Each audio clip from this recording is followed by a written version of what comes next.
Hi, this is Dan Jurgens, and if you want to have a good time, keep listening to the Krypton Report. It's a bird. It's a plane. This is Jason J. Lewis, the voice of Superman on Justice League Action. This is Mark Wade, writer of Superman Birthright, and you're listening to The Krypton Report, the All Things Kryptonian podcast, including Superman and Supergirl. We discuss games, movies, cartoons, TV shows, and comics. Find us on Facebook, Instagram, YouTube, and Twitter. 'Twas the night before Thanksgiving, and all through the house, James was up stirring that gravy for tomorrow. It doesn't really rhyme, but, it is the night before Thanksgiving. How you doing, man? Pretty good. You ready? It's a different day at work today.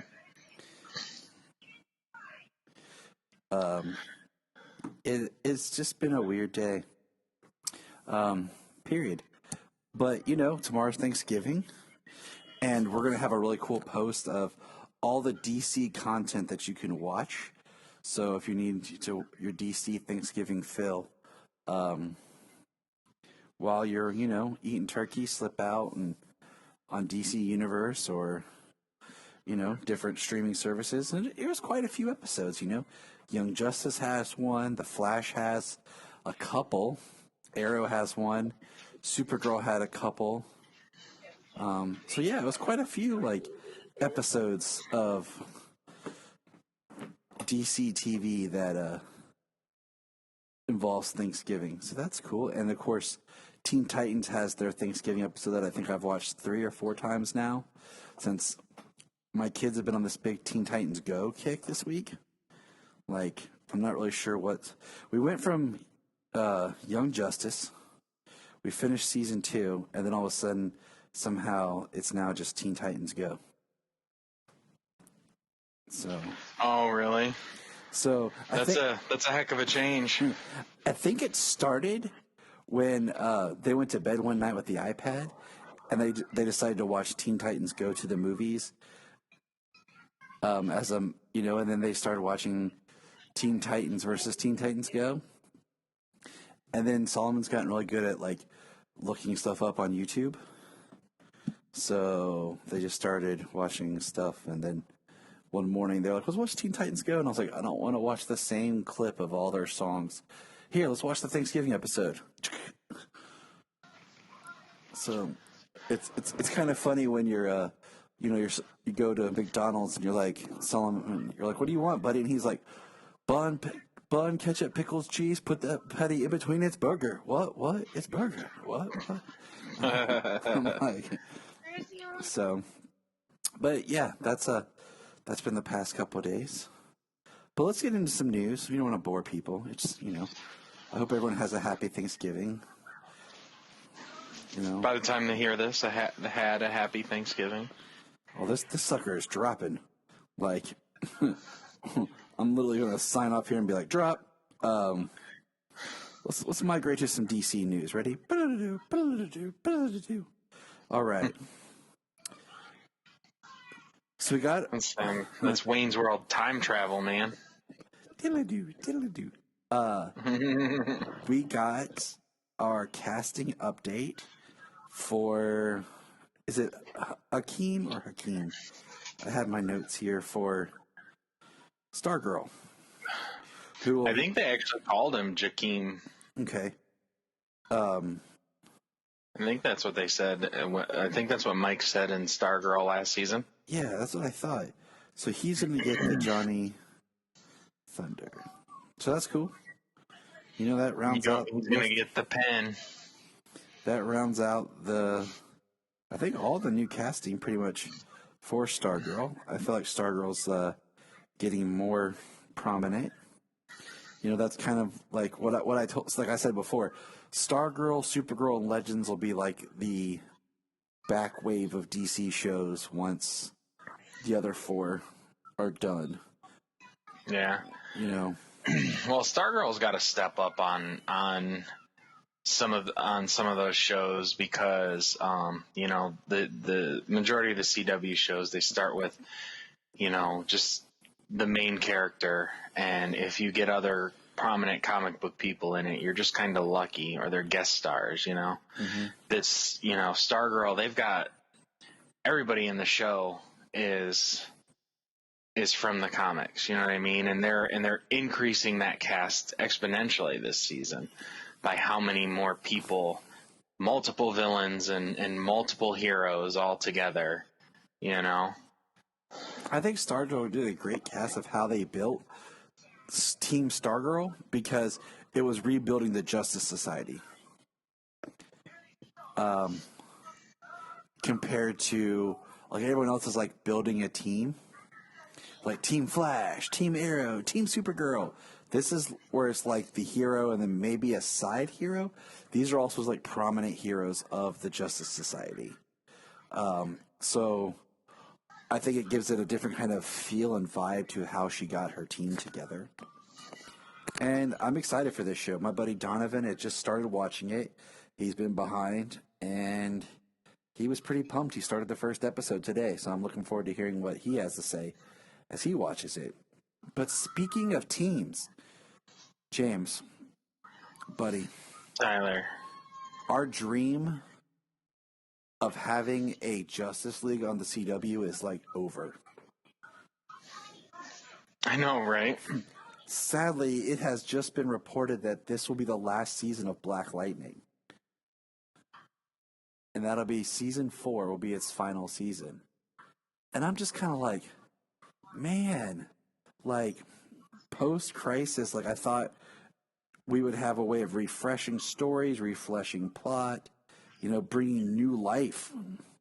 Because, I mean, it was like Crisis and then the last episode or 2 episodes of Black Lightning, so they didn't really get a chance to really, you know, do anything. And, you know, we wanted Static Shock to come onto the series. Guess that's not going to happen because they didn't announce that. But they've been very hush-hush, I will say, about all the series. Stargirl's the only one I feel like has actually had attention. Everything else. I mean, it would be pretty cool if they did introduce Static Shock and created a Static Shock CW show. Now that would fit. You got a teenager, right? That on CW's brand. It almost teenage feels like, hero.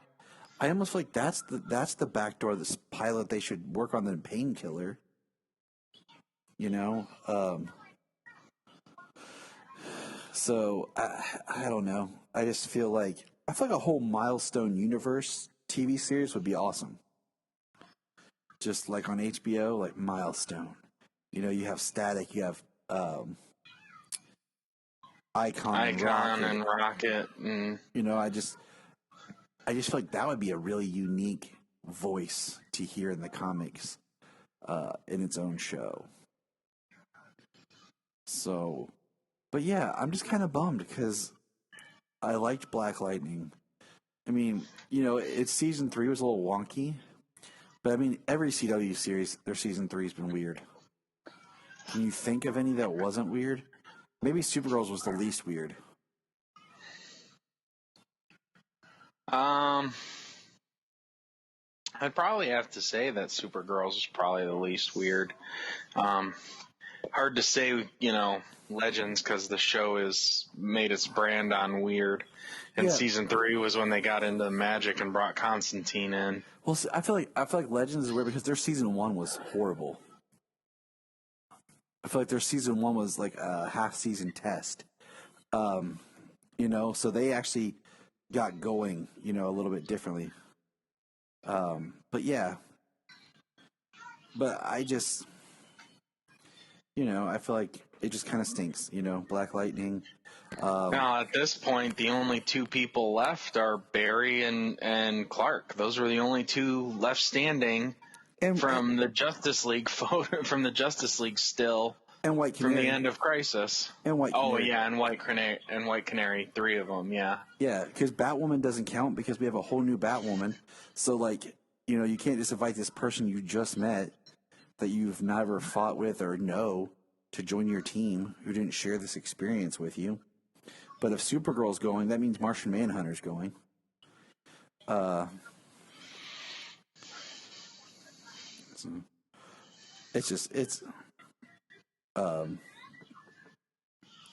It's just a bummer. Yeah, they kind of introduced this huge thing in this potential future at the end of Crisis, and now the majority of it's gone.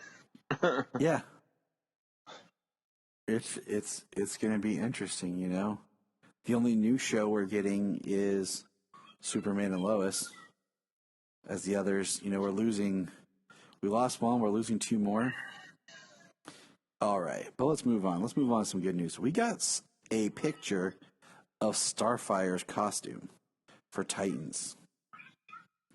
They teased first like the digital kind of mock-up of what it's going to look like. And then we got the actual actress wearing the costume. And I think it looks pretty dope.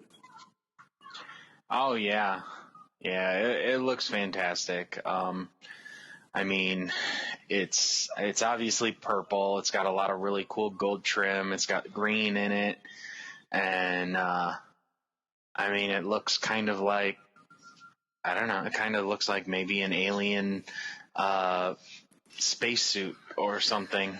It does, and like, what do you call it? I was a little hesitant of like what it might be, just because thinking about how Starfire's costumes usually are, or she's drawn, or like even in the video games, like it's more like a glorified bathing suit. Right. You know, like, well, you know what they've said in the past is Tamaranians they didn't really wear clothes. So the fact that she wore any at all was only for comics. I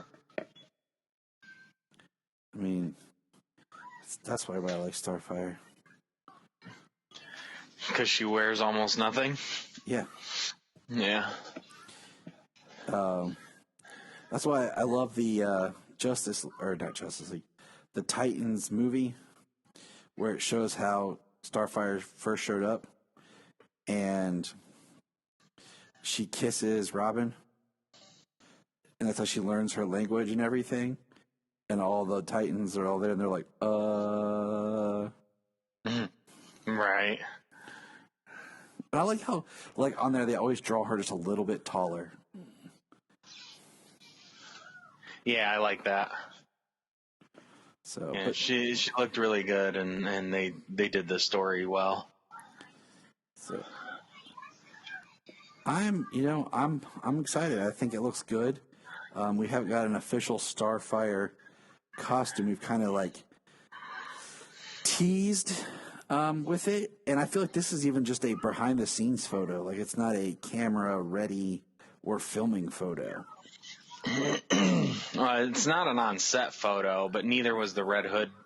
It was an official photograph, an official costume release photograph is all it was. Yeah. And not even done with all the background crap that the CW has always done for theirs. But I mean, think about, like we've talked about before, like it's like a high quality camera test, like a photo reveal.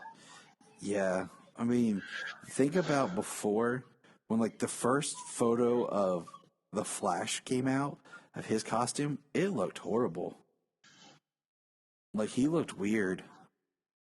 And then the first like image we ever got of Supergirl was very dark and awkward.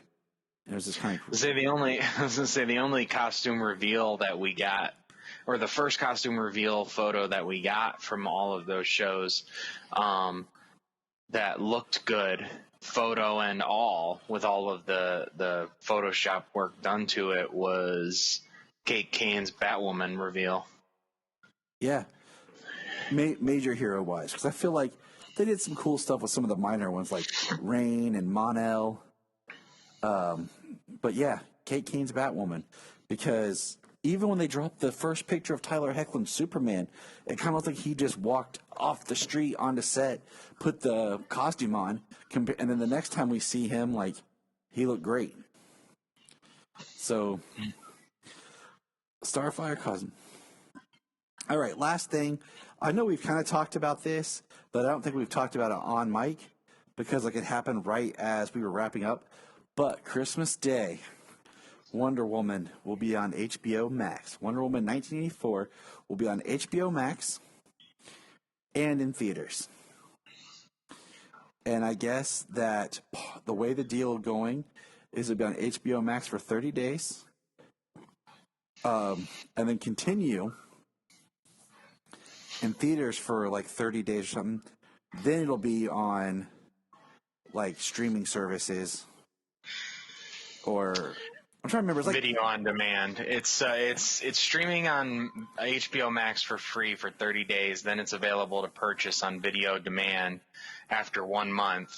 The run in theaters, the international run and stuff, is going to be basically indefinite.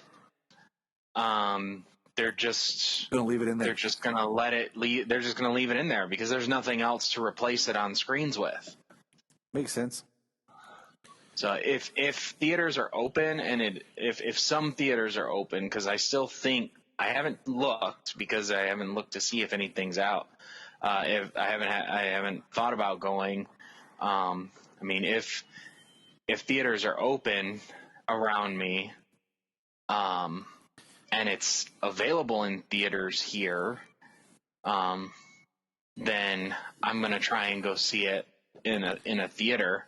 You know, I know it'll be pretty much empty, and you know, I'll wear my mask, and I won't even worry about getting anything. Maybe a pop or something, and sip on it underneath my mask. But that's about it. And I'll go see the movie in theaters if possible. But I'm definitely watching it multiple times on HBO Max. You know, yeah, I'm gonna watch the heck out of it on HBO Max while I have the chance. I'm looking at the theaters near me because the Cruise just opened. The Cruise 2 opened today. And it's, you know, in all the theaters around me. So, you know, it's a high probability that Wonder Woman will be in theaters. And it's just, you know, do I want to go? Can I go? And plus, my thing is I want to watch it with Jania. And, you know, trying to find someone to watch the kids and then her feeling safe. Like, she wouldn't go. You know, she'd just be like, nope. Right. So, you know, that's... I mean, makes sense. I'll be going by myself more than likely. It's too bad we just did... And... If it was just in theaters, I swear I would do one of those. Like, I'd call up Brian, and we would do one of those rent the theaters for like $99, $100. We could just rent the room. Then we could just spread out far enough so, you know, my family, your family, Brian and his wife, and just right. Because I mean, show it to have like a dozen people in there and pay $99 to rent a theater, and like 12 of us just sitting as a family, one family over here, one family over there, one family over there, and all watch Wonder Woman. Exactly. But I mean, that's cool. They have not. So I think after the video on demand is when I think after 30 days of that or something like that, they'll put it up for digital purchase. But they haven't said anything about like physical media release. And, you know, no one's really talked about that during that. It's just like releasing stuff physical media wise. It's all just been for digital purchase. And yeah, I have a feeling though, with the way that the slate is and theatrical releases are right now, and that there's not much out there to fill up screens, that even if this movie is released in 3 or 4 months on physical media, it's still going to be in theaters. Well, just looking right now, New Mutants is still in theaters, and I just watched that because I got a free Redbox rental. So there you go. Yeah. So yeah. But all right, let's move on. We are going to look at continuing what we've been telling everybody we've been wanting to continue, reviewing Man of Steel, the 6-part miniseries by John Byrne. And we are on issue number 4. And I'll tell you this real quick. I actually enjoyed the latter half of this series more than I did the first half.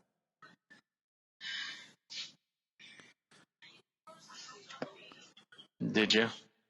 Yeah, I find issue 4, 5 a little bit more cohesive compared to the jarringness of like the time jumps and that we received in the first issue and then kind of in the second and third. And well, I mean, in the first in the first 6 issues here, I mean, it basically he's been Superman for at least 5 years.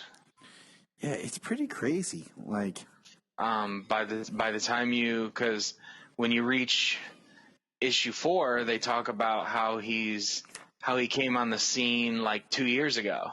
yeah, And then in issue 5, when Lex is talking about him and they've got the Bizarro. spoilers, man. We ain't even there yet. My bad. He said it's like Lex says something about 5 years he's been working to take down Superman. You're absolutely correct. So it's kind of crazy. It doesn't fall into like a back-to-back story. It's like this is a mini series, not really set to launch a bunch of stories. I don't know. It's the time jumps. It's just weird. It's just interesting telling a story this way when the Superman series is supposed to pick up right after this. Yeah. It's like it's speeding us through the high points so that we can jump into the new ongoing or something. Yeah, it's like, does the ongoing pick up after this? Like, does he know about Krypton and everything, or are these stories from during the time when he was Superman, or during the times he was Superman and after? Like, it's just a lot of time. It's weird, in my opinion. Have 6 issues span his whole career. Yeah, or I mean, even 5 or so years. I mean, that's the whole beginning of his career. But I do like. Okay, so let's get this episode. This one being entitled "Enemy Mine." Lois shows up to Clark's apartment, and it is interesting in this. Because, Lois is walking around his apartment and talking. She sees the picture of him in football, and he's like, I played a little football in high school. Kind of lost interest. Of course, I try to keep in shape. Lois is still mad at Clark for, basically feeling like he stole the Superman story from her. I find some of their banter very interesting. I find it interesting how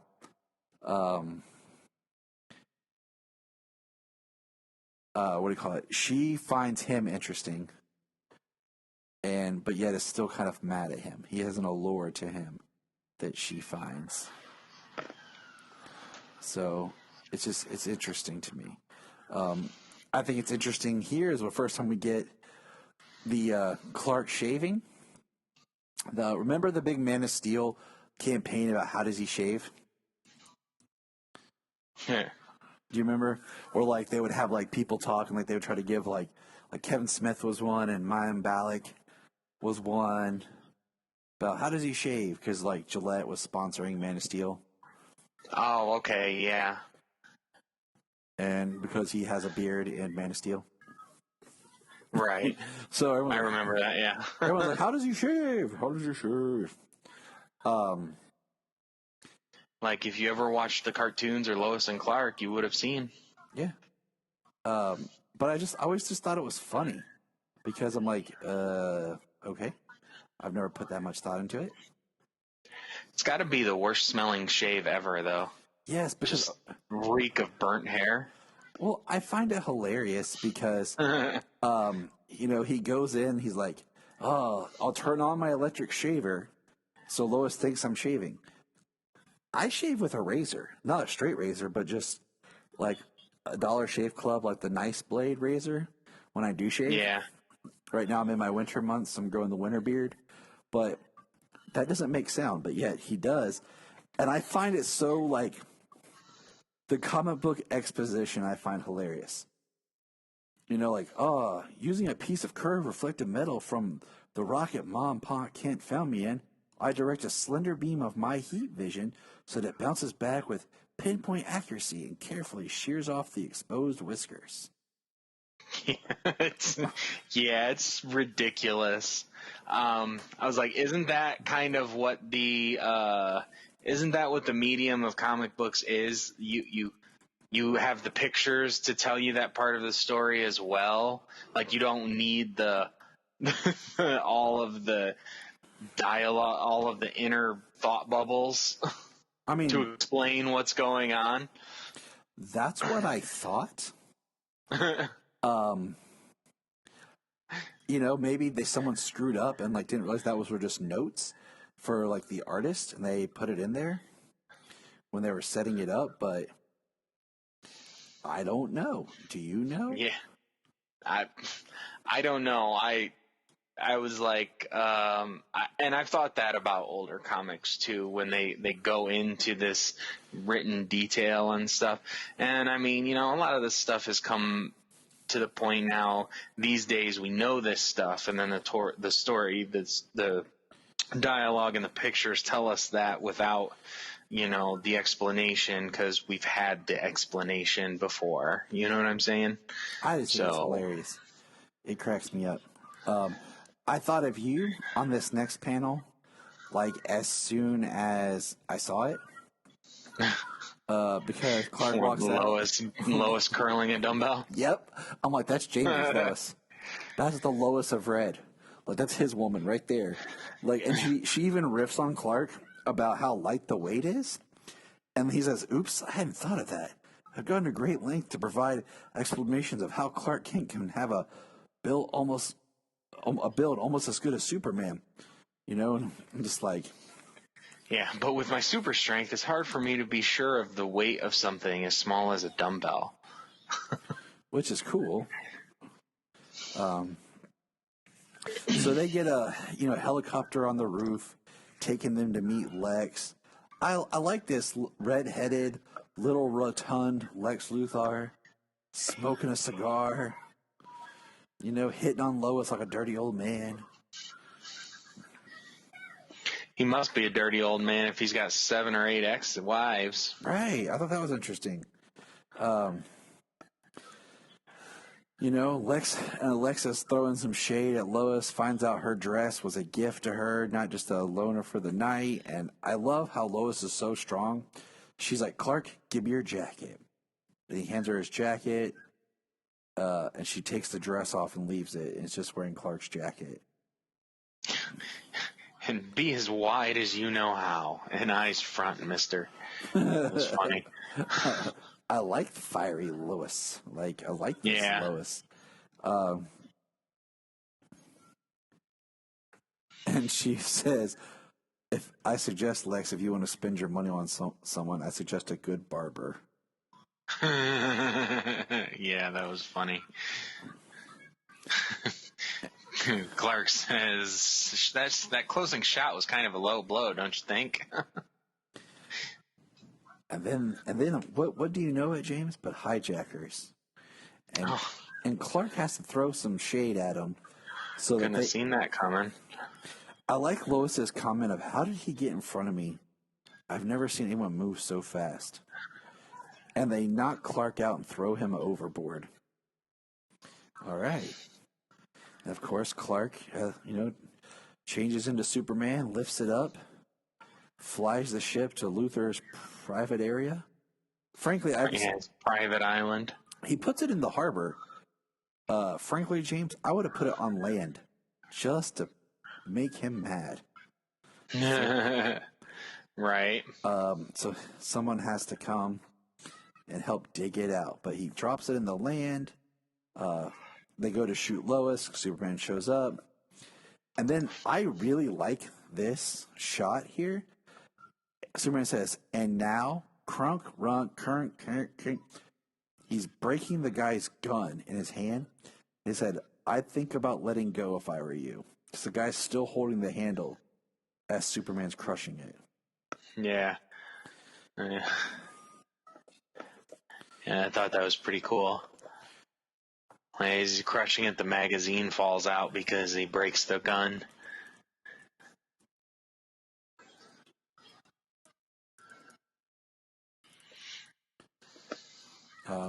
Then this is a seriously arrogant Lex too, you know. A check for $25,000. Like, I'm paying you now. You work for me. Like, just straight up, you work for me. Yeah, 25 grand right here. It's a retainer. I'd be like, 25 grand? Add another zero. And then he's like, you know, everyone who's anyone in Metropolis works for me. You're far too valuable of a resource to have undirected. I can't. So my comic book I have, the paper is actually old. It's an original first printing. And like some of the pages are a little smudged. So like the ink's a little rubbed on some of the words. It's kind of cool actually, like to read like that. You feel like you're in the past. Like, this is how it was, man. And then we see the mayor's there. And you find out Lex allowed it to happen. It was like a coup type to, you know, knowing Superman would show up. Lex wanted to see what he would do. He doesn't believe rumors. And then Superman's like, you risk the lives of people, see what I could do. And then Lois is like, you killed Clark. And he's like, no, Lois. As a matter of fact, I took care of Kent. He's quite safe. That's funny. I like here, though, the mayor's not playing with Lex. He straight charges him with reckless endangerment and tells Superman to arrest him. He says, that doesn't go well. I love this line. Does not go over well with Lex. Hold on, what is it? As mayor of this city, I hereby appoint you a special deputy, Superman. I want you to arrest this man. Lex is saying some BS. No, you're not, Lex. Not anymore. Superman, do your duty. Well, the mayor straight told him that he's not the most powerful person in Metropolis anymore. Lex can't stand that thought.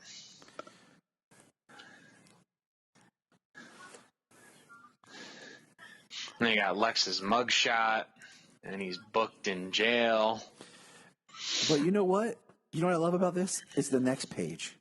Superman, 3 days later, Superman flying through the subway to get to a subway train because a woman is giving birth. The guy says, Superman, thank God you're here. The poor woman is about to have her baby. And the guy, if you look on the train, is wearing a Green Lantern t-shirt. That's pretty cool. Yeah. I know. I overheard your driver calling into the central tower. Easy now, ma'am. Everything's going to be fine. Even without using my super speed, which might be damaging to you, I can have you to a hospital in plenty of time. That's just an awkward way of speaking. Yeah. 2 hours later. Now that's what I call a job well done. A mother and child are both doing fine. And then I love this. I hope little Robert S. Ing won't take too much of a ribbing when he starts school and his classmates find out what his middle initial stands for. Miss Ing was so determined to name him after me. At least I was able to convince her Superman doesn't make a very good first name. Robert Superman Ing. That's a dope name. Right. And then somebody takes a picture of Superman, and he says, I was just photographed. I know I can almost feel it. And then Lex is there. And Lex says, this is one of those times I'm like, he straight out threatened him. Like, you could have him rearrested for this. he says, I have a message for you. Basically, blah, blah, blah, blah. Remember, Superman, you're a dead man. It's just a question of how soon. So Lex just openly threatens Superman.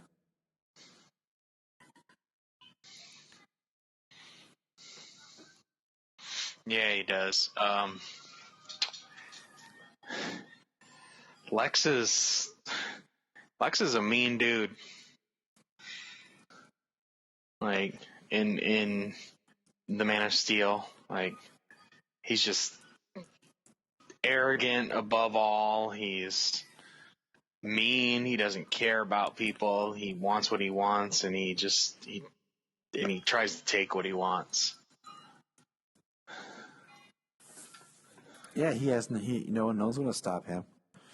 So that was number 4. I enjoyed, like I said, that issue much more than previous. It's a interesting journey we're going down with Man of Steel. Yeah, I think they have gotten better, especially after the first one. So, all right, number 5, The Beast Within, the Man of Steel, number 5. Ba-da-da. When I first opened this, I thought I missed something. Because the first picture is, you're getting sloppy, Lex, and it's Superman holding a Lex suit. Yeah. I was like, wow, so they just jump right into the Lexo suit, huh? And he's in Lex's office. And if you notice, Lex is, like, looking at this compared to the last one, it looks like Lex is losing his hair. Yeah. Like in the last one, definitely. He had some hair on top, and now he's just getting, the Larry Fine going on. Like just a little dome around the sides, bald on top. And Superman and him have an argument. Lex pulls the usual Weasley about, if you notice, all those parts were stolen, but the person who wore it won't be able to talk because it's been proven that there's a fault in the system, that wearing it for so long causes you to basically have mental problems. That's why we canceled it. Become a permanent vegetable. Yeah, so Lex. And then Lex descends to another area. Which basically means how Lex put this person up to this whole thing. Basically put him up to it so that way you would know that the person would not be able to speak. The person would be incapacitated and paralyzed and in a coma for the rest of their days. Yeah, Lex knows what he's doing. Oh, yeah. Lex don't even poop without knowing exactly what he's doing. He's like Sheldon, like he times everything. He knows exactly when his movements will be.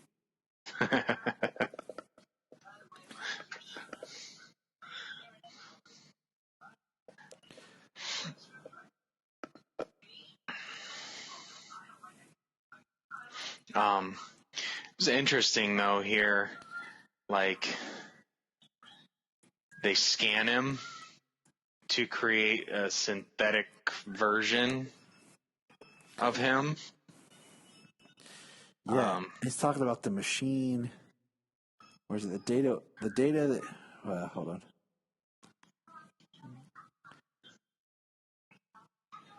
Then why do you? I monitor the incoming data. He talks about basically the machine can replicate any kind of DNA or sources, but his alien DNA caused an issue.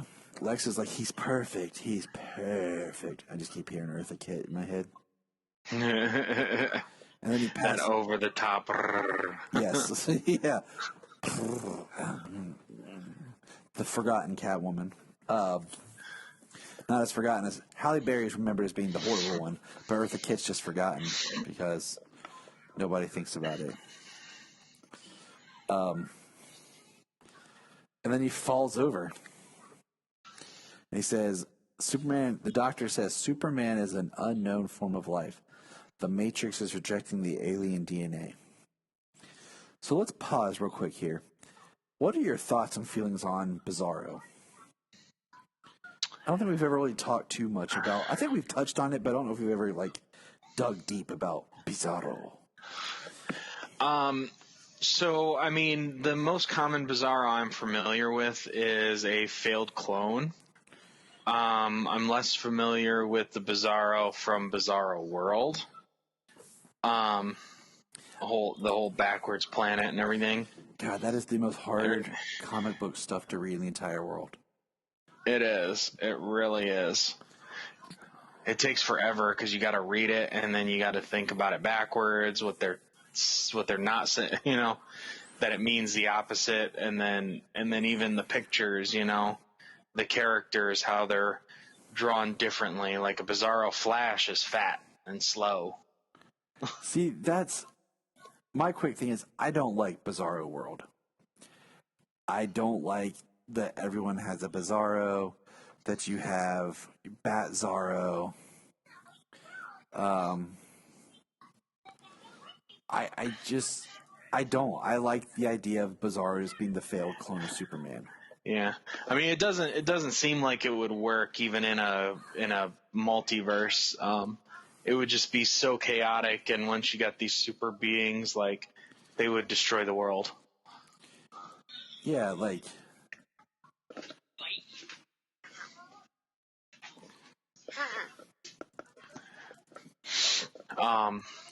So like I said, the most familiar Bizarro the Bizarro I'm most familiar with is the clone version, and there's been different versions of the clone. I guess probably maybe my favorite version would have to be from Forever Evil. Oh, just the New 52 version? Yes. I like he that was one. That was he was cool. B0, and he worked with Lex, and he was more infantile, not just. Yeah, that's why he had the backwards was and he put the shirt on inside out or whatever, and it was a white shirt, so that's why you had the reverse S. Childlike. So, yeah, I like the failed Superman clone, and I just kind of wanted your thoughts real quick before as we go farther into this, because I mean, I love the Superman episode where Bizarro gets a planet of his own to save people, and Mixie is forced to go to the planet and do stuff for him, so that way he could be the hero of the planet. Where he pushes over a boulder and he's like, "Oh no!" and he goes to save the people, like the rock people he's created in the fake city below. Yep. Yeah. So we get a new character, one that I'm hoping to see return to the small screen. But we're back in Metropolis, and we have Lucy Lane, kid sister of Lois Lane, and Lois is sporting a little bit more of a new do, and it looks a little bit more relaxed compared to it was more felt uptight in the last one. But I noticed those things, hanging out with my wife. What a good man, noticing your wife's haircut. Oh, dude, Judy has changed her hair so many colors this year. Her hair is purple right now. Every time my dad sees her, it's oh my gosh, something's different with your hair. It shows one, my parents don't see my wife that often. That's the fourth color since you've seen her last. Yeah, pretty much. But this is what do you call? I'm looking for how she words it. Lucy is blind, and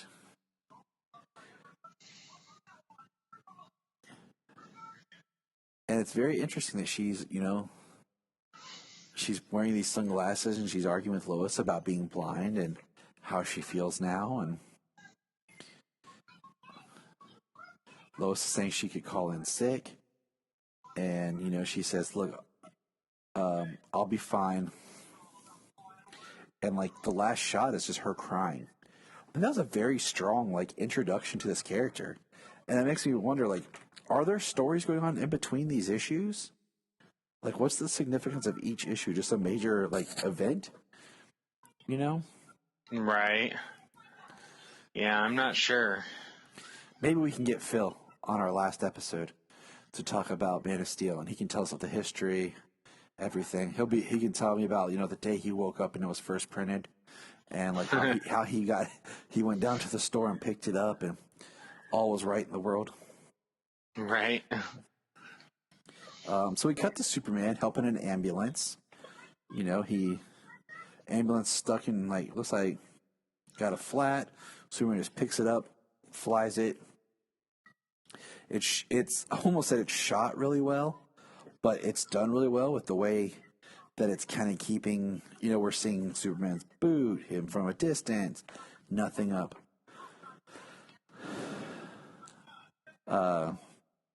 And we see him fly off. And then this got me. This last panel right here of Lucy, this made me stop and like, wait, did I just read what I think I read?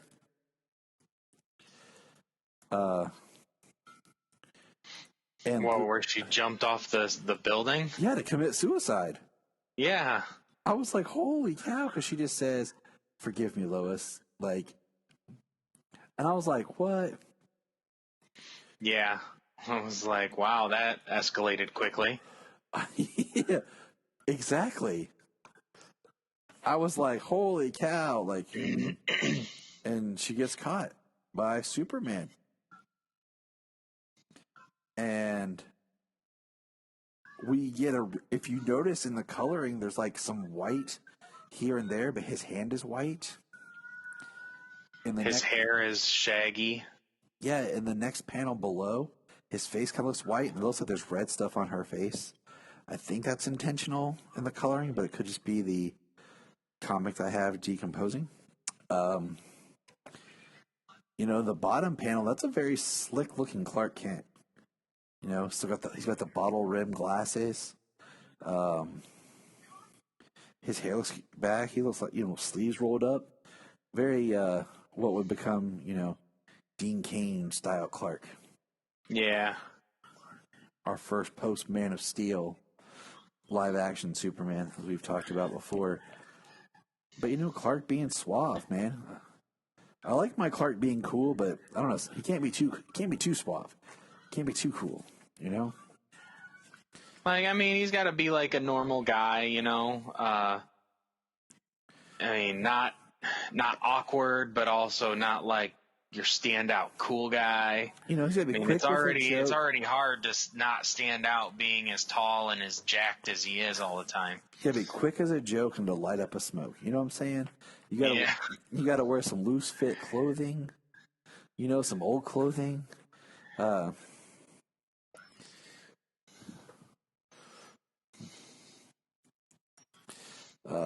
And then we see Clark Kent. And we turn around and real Clark, has turned to Superman and is approaching Clark Kent. He turns around and it's straight on Bizarro Clark Kent. Like, hair is shaggy, he's all white. And it's funny, like his Superman cape is hanging out of the coat, and as we go down and see the shirt, the jacket is open, and it's just a jacket and pants over the Superman suit. And what I find interesting is they just copied his DNA, not his memories or personality. So how would the clone know that he's Clark Kent? Well, interestingly enough, I just watched the Connor episode of Titans last night. Which is an amazing episode. I just rewatched Titans Season 2 myself. And they talk about what does she call it? Basically, like, the memories are stored at a genetic level. I love and that. some things like that are passed on. See, I love it because I think, a really good, I think, Titans episode would be something like Focusing with Connor, where he finds a way to kind of blend his mind as Superman and Lex into one. And Connor actually becomes a stronger character in the sense that he's able to tap into his Lex intelligence. Right. Like the way he's able to learn and adapt. So he not only now becomes the power of Superman, but the brain of Lex, which I don't think we've ever really seen get explored like it should. In Smallville, Connor. Yeah, he had like 100 issues and didn't get explored to my knowledge. Yeah. In Smallville, the series, like Clark's DNA kind of overwrote a lot of Lex's DNA. So, as this, it was kind of cool how they slipped him in there because all of a sudden, like, we just were dealing with a Lex Luthor clone, and then Tess goes to kill him, and the needle bends. And then the next time we see him, he's growing a full head of black hair because his Superman DNA side has taken over. Right. So I know we're going on like Connor, but I think a really cool kind of like bizarro like storyline into a Superboy storyline would be cool because you couldn't clone Kryptonian DNA straight because we're missing elements on Earth to do so. It always comes out failed. That's why they have to introduce the human DNA. Yeah. But back to the story. Bizarro cracks Superman and sends him flying through a wall out of the Daily Planet building. Like you said, it's an awesome shot of Superman just flying. Yeah, it looks like the door exploded off the hinges in the picture. And then there's that bottom panel of him sitting there with the coat on, the cape out. That's what I'm gonna cosplay as, dude. Right here, straight up, Bizarro Superman with I'm gonna wear. There you go. The khaki pants with the cape hanging out, the shirt and a jacket. That'll go over well. Heck yeah, that's awesome. You'll be like one of like 5 people who know what I'm doing. And then they keep fighting, and then I always think this is interesting. Is Superman is this because of maybe the aura thing of Superman about like how it radiates from him? But as they're fighting, the jacket goes away because Superman uses heat vision, and there's Bizarro in his Superman suit, but now it's like it's not purple yet because sometimes they put him in purple, but it's like a dark purplish blue and like a dark maroon red, and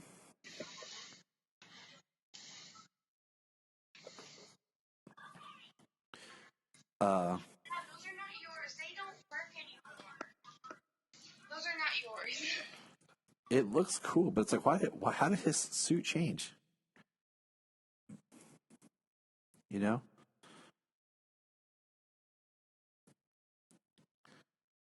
So I don't know. It's always one of those things. At least the symbol didn't magically turn backwards on its own.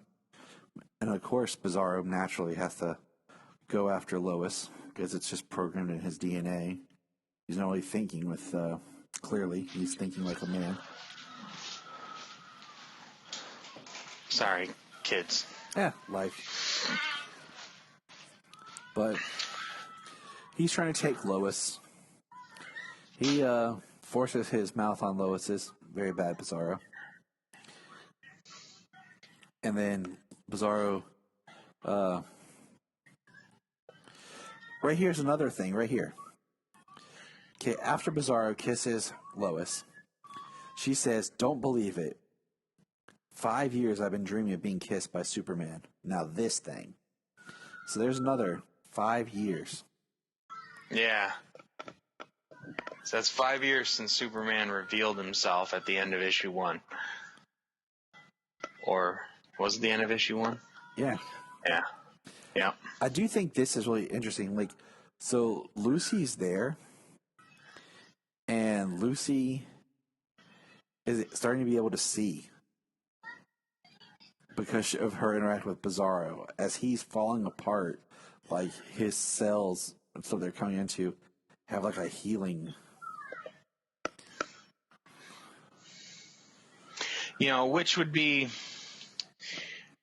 Which in my opinion would probably work better if he was like a clone, but it's not quite a clone. You know what I mean? He wasn't birthed. He wasn't made from Superman's DNA. Right. I don't know if that's. Yeah, I don't know.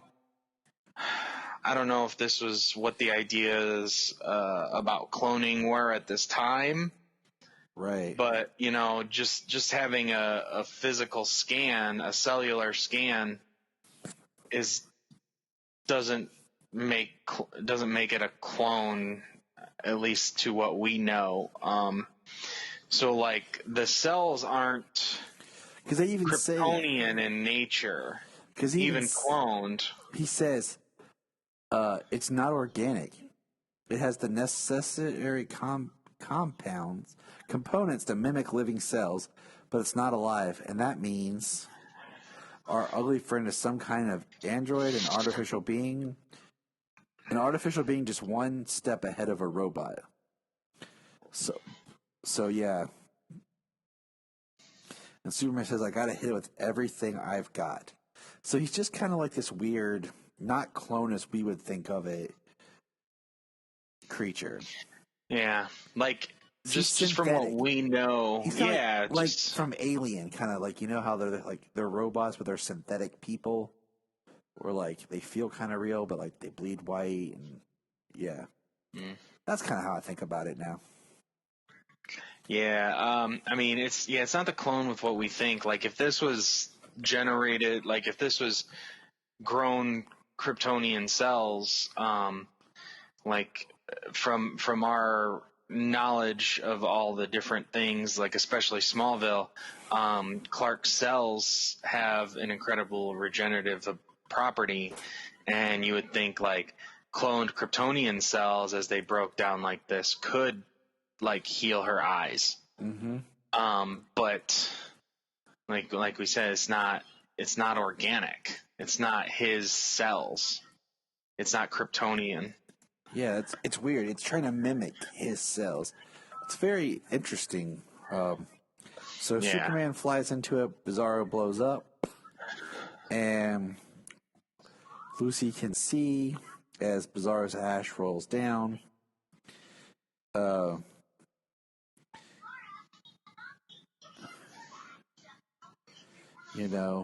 And Clark basically, makes a comment about how he didn't know that this would happen, but Bizarro might have. So it was a cool issue. I liked it. I mean, the story was solid. Like I said, these past two issues I felt were more informative, and I kind of liked how, like, each issue was kind of an introduction to someone in, like, first issue is mainly like, this is Superman.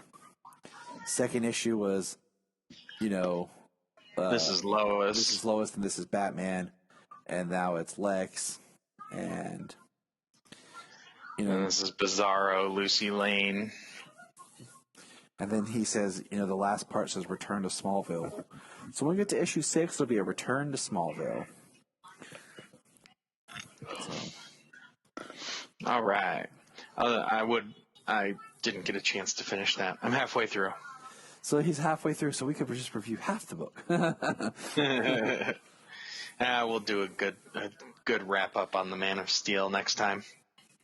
All right, James. Anything else you want to throw out there to our good listeners as we get ready to, eat turkey? No, I mean, it's, I haven't read these books before, so it's really nice to kind of see where, like, the modern interpretation of Superman that I grew up with came from, all the way up until, like, the New 52. I mean, this was some of the ideas that had come through. They did a number of things over the years, Birthright and Secret Origins. They had, Infinite Crisis and Final Crisis. So, like, there were changes in the universe and the continuity. But, growing up and watching Lois and Clark and Superman the Animated Series, like, this was like the main Superman that those were based on, built from. Look up in the sky. Look up in the sky. Look at